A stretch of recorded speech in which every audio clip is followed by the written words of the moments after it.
मुझे बस आपका साथ चाहिए। आप मेरे साथ होंगे तो एक वक्त की रोटी और अगले वक्त की भूख भी मुझे कबूल है।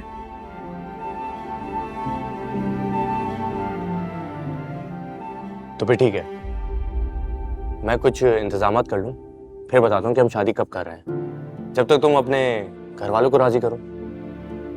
देखो लाइबा, मैं नहीं चाहता कि मैं तुम्हें अपनी मोहब्बत तो दूं, लेकिन तुम्हें तुम्हारे बाकी रिश्तों की मोहब्बत से महरूम कर दूं। विकास, मसला सिर्फ मम्मी का है। डैडी तो हमेशा से मेरे साथ हैं। मुझे उम्मीद है कि फाइज भाई भी राजी हो जाएंगे। आंटी की फिक्र क्यों कर रही हो? वो भी मान जाएंगी। नहीं, आप मम्मी को नहीं जानते। मम्मी जैसी जिद्दी और अनाप्रस्त औरत मैंने नहीं देखी। मम्मी टूट तो सकती है, लेकिन झुक नहीं सकती।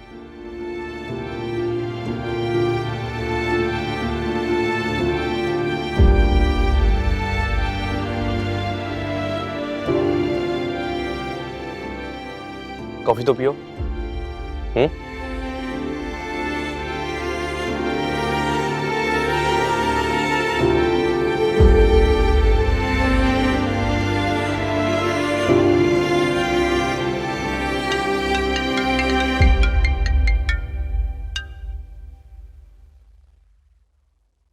हेलो।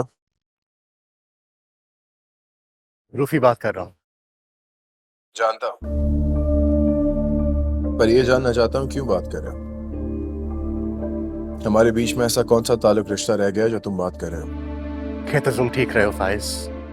ताल्लुक की सारी डोरियां तुमने अपने हाथों से काटी हैं। बस एक धागा रह गया जो तलवार की धार जैसा तेज और नामहरबान।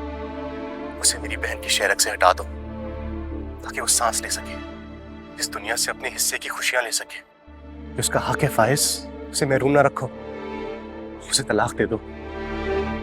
मुझे भी ऐसे शहरक को काटते रिश्ते को कायम रखने का कतई कोई शौक नहीं है। मेरी सांसों को भी मुसलसल जख्मी करता है ये रिश्ता। लेकिन हाँ, मेरी एक शर्त है। इसको तुम मेरी इज्जत समझ लो या मेरी अना की तस्कीन।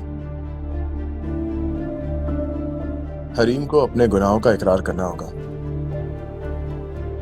वो जब तक मासूम बनी रहेगी उसको इस रिश्ते से रिहाई नहीं मिलेगी। क्यों करे वो अपने गुनाहों का इकरार जब उसने कुछ किया ही नहीं है? तुम्हें बदगुमानियों के तीरों से शिकार किया गया है, मेरा यकीन करो फाइज। और अगर अभी भी मैं तुम पे और तुम्हारी बहन पे यकीन करूं तो इस रोए जमीन पे मुझसे ज्यादा अहमक और बेवकूफ इंसान कोई नहीं होगा। तो हमारे पास कोर्ट जाने के अलावा कोई और चारा नहीं है। जरूर जाओ, शौक से जाओ। आज जो बात चंद लोगों को पता है वो सारी दुनिया को पता चलेगी। अच्छा है ना, मेरे जैसा कोई बेवकूफ अहमक ना समझ तुम लोगों के दाम में आने से पहले 100 बार सोचेगा। तुम इतने बेरहम, इतने संगदिल तो नहीं थे। जानता हूं, जब दिल एक संगदिल से मोहब्बत करे, एक पत्थर दिल को पूजे, तो खुद भी पत्थर दिल हो जाता है। अब दिल दिल ही कहाँ रहा, मैं भी पत्थर दिल हो गया। मैं ऐसा नहीं था।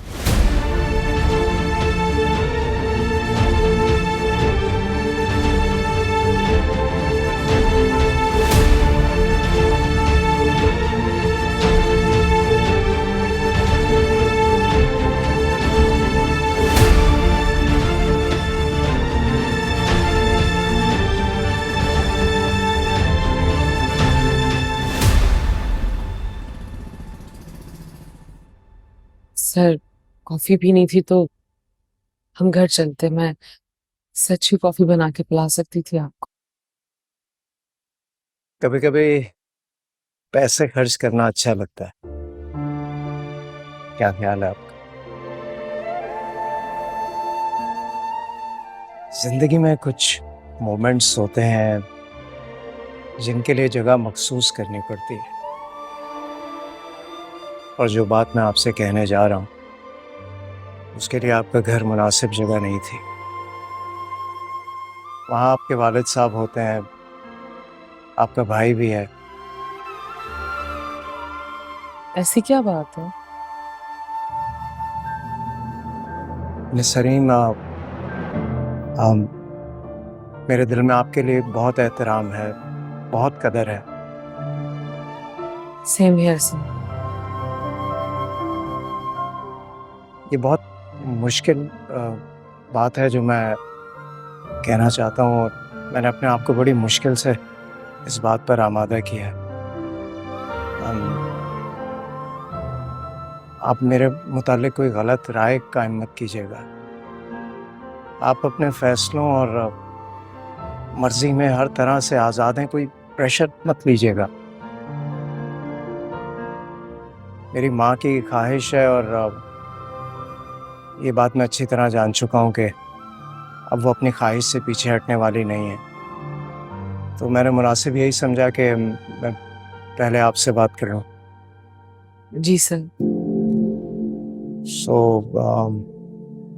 मेरी माँ आपके घर आकर आपके वालिद साहब से बात करना चाहती हैं, और उनकी ख्वाहिश है कि अगर आप अपनी ज़िंदगी से अपने माजी का हवाला ख़त्म कर दें तो मुस्तकबिल में हमारा कोई नया ताल्लुक़ बन सकता है।